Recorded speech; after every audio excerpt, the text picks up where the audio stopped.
Olá, irmãos do Axé, sejam muito bem-vindos a mais um vídeo do nosso canal. Peço para você, se você é novo por aqui, está chegando agora, se inscreva no canal, ative as notificações, tá bom? Se por acaso você tiver aquele amigo que também tem dúvidas sobre o assunto de hoje, peço para você para compartilhar esse vídeo com ele, com seus amigos, nos grupos do WhatsApp, no Facebook, que você vai ajudar bastante o nosso canal aqui, tá bom?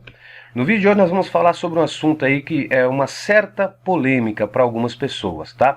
Logum Edé é cultuado na Umbanda, mitos e verdades, tá? Por que esse assunto é um pouco polêmico, tá? Porque muitas pessoas confundem, né? Pensam que é cultuado apenas no Candomblé. Mas antes de eu entrar nesse detalhe, se é ou não e por que é cultuado na Umbanda, vamos fazer um breve resumo sobre a história de Logum Edé, tá? Eu vou fazer apenas um resumo porque tem muitas histórias, né? Muitas pessoas contam diferentes histórias sobre a origem de Logum Edé, quem era Logum Edé, tá bom?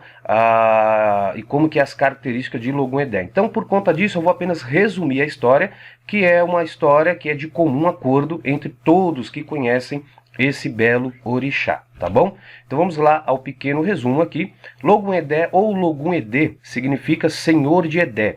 É um orixá caçador, pescador e guerreiro da cidade de Edé. Deixa eu tirar isso daqui da frente. Ótimo. É um pescador e guerreiro da cidade de Edé, na Nigéria. Encantador e realizador de prodígios.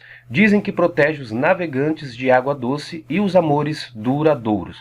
Ele é considerado um dos mais belos e vaidosos orixás masculinos.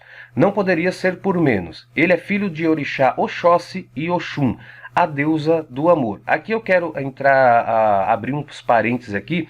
Por quê? Porque justamente que eu trouxe esse resumo. Porque tem pessoas que contam a história de Logum Edé, diz que ele é filho de Iansã com Ogum e foi criado de certa forma por Oxóssi e Oxum. E outros acreditam ao contrário, que ele é filho de Oxóssi e Oxum e foi criado por Ogum e Iansã, tá? Por isso que às vezes quando a gente entra em característica dos filhos de Oxum, se encontra é algo muito complexo, até um pouquinho difícil de compreender, porque ele traz essas 4 irradiações, tá? Tanto de Oxum, quanto Oxóssi, Ogum e Iansã.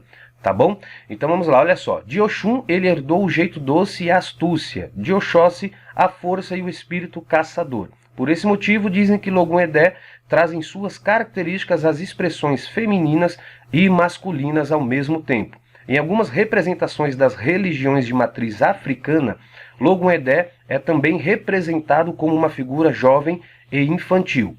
O temperamento de Logum Edé muitas vezes é contraditório. Em alguns momentos ele se apresenta tranquilo e amável.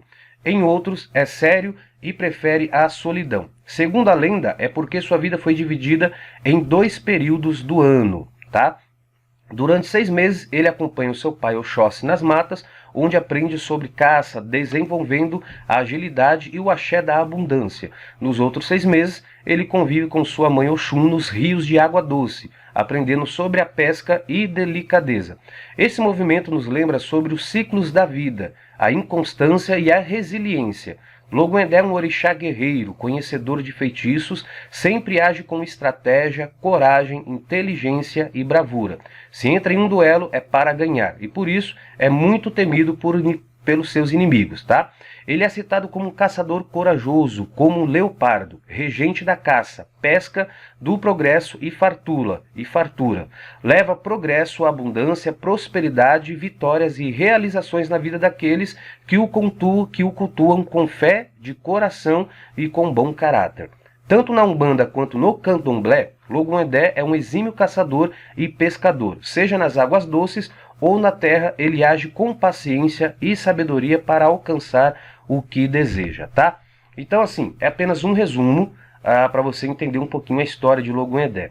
Mas a grande dúvida é, Logum Edé é ou não cultuado na Umbanda? Eu quero que você entenda o seguinte, tá? Olha só. Entenda que a espiritualidade não tem rótulos.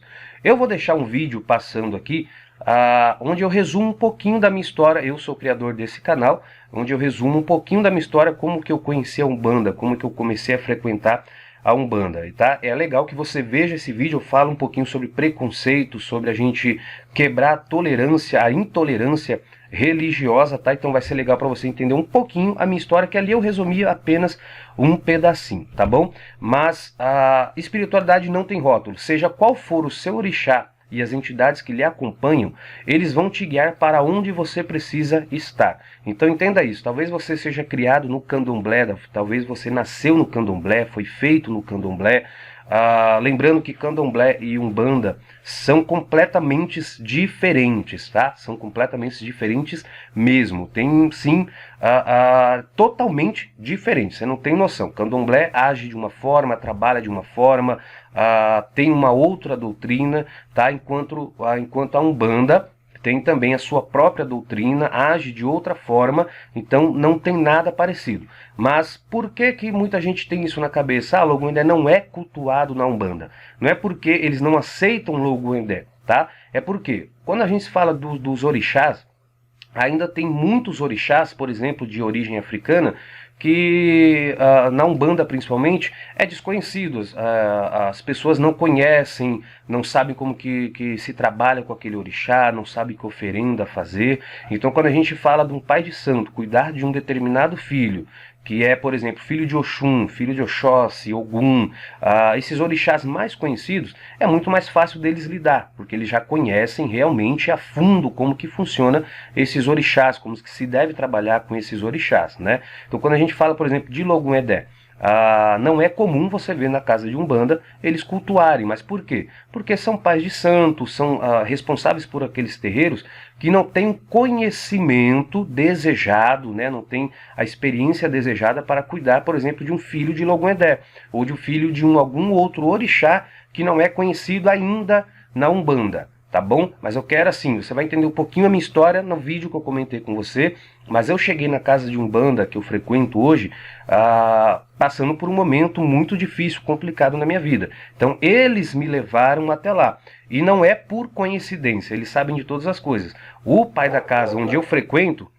ele é um exímio conhecedor do candomblé também, então ele sabe como lidar com esses outros orixás, que não é comum ser cultuado, cuidado, administrado num terreiro de Umbanda, tá? Então ele tem total conhecimento dos trabalhos que precisam ser feitos, das oferendas que aquele orixá aceita, do que pode, do que não pode, tá? Então, assim, não é comum, mas se você for pesquisar várias tendas de Umbanda, vários terreiros de Umbanda, você vai acabar encontrando Umbandas que cultuam não só Logum-Endé, mas também algum outro orixá que não é comum ser cultuado na Umbanda, tá? Então, o ponto principal tá aqui. Não é que não cultua, apenas não é comum, tá? Porque a gente sabe que a Umbanda, ela foi criada, ela foi aqui no Brasil por Zélio Fernandino de Moraes, então não é aquilo que vem de origem africana. Então eles trazem a comum, eles cultuarem esses orixás mais conhecidos,